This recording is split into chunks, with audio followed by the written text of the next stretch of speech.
Tips and tricks for TP auction. Number 1, head on to the website tpauctions.global and register on the website.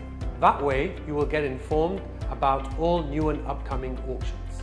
Number 2, once an auction is live, check out the catalogue, find the items you like and make sure to add it to your favorites so that you can receive notifications on any activity on those items. Number 3, check out the details for any of the items that you like.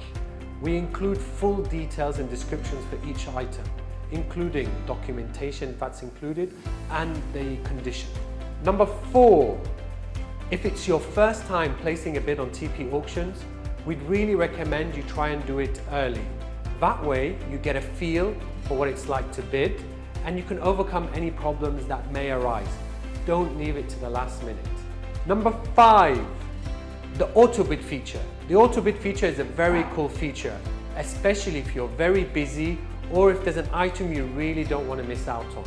Simply, all you do is place your maximum limit that you're willing to pay for an item and let the system do the rest. Number 6, keep an eye out on notifications.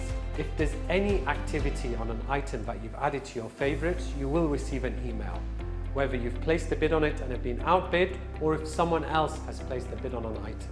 Number 7, and last of all, make sure you are online during the live closing phase. This is the most important phase on the auction and it's where a lot of the activity can happen and typically people get what they call sniped or outbid. There you have it. These are our 7 tips for TP auctions. You can also come and see the physical item. You can come and try it on, check its condition. If you have any questions or need any details, please feel free to reach out to us at any time.